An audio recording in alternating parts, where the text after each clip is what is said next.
Felix Rosenqvist, Meyer, Shank Racing. Welcome back to St. Peter. Thank you. Felix, what specific changes have been made to turn top 10 speed into consistent podiums?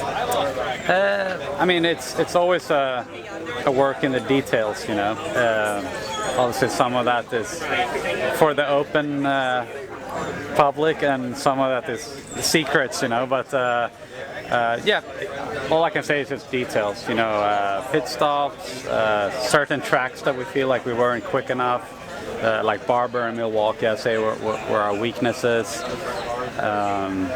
You know, race pace in general could be better in some places. There's just always something you can work on, right? And I think our drive is always to, at least, you know, be honest with ourselves and look everywhere we could have been better, and just try to talk about it and improve it. And obviously, easier said than done when you're not on track. So everything, all this work is in theory, right, in your head. So when we come back, we just try to be a little better everywhere. But you know, that's pretty much what we said going into last year, and I think we executed on our goals. So this year we basically just step it up a little more, and we try to win a race if we can. I think that would be super exciting for me and the team. It's been a while, and apart from that, just, you know, do everything we can every weekend. Yes.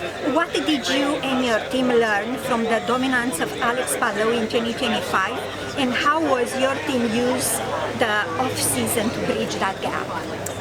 I mean, that's $1 million question, right? I think we all have, obviously, good insight to what Alex has been able to do. We certainly know the results he's been able to pull off, and it's very impressive. I think in general it's just a mindset shift that he's just able to deliver on a very high level and also very consistently, right?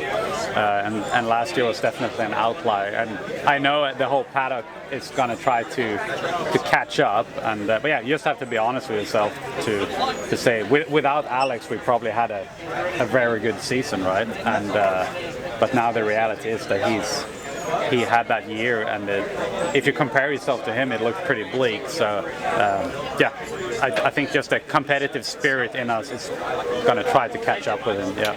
Absolutely. With the 2026 new car configurations, how quickly did Meyer Shank Racing adapt the setup for the tight streets of St. Pete? No, I think St. Pete is probably one of the places where we are more similar in our approach compared to last year. We're not going to make any crazy changes, let's say. There's definitely tracks where we're going to come back to that would be like clean sheet, you know, we're going to try something new. But we were happy in St. Pete last year. We were fast and, you know, qualified third.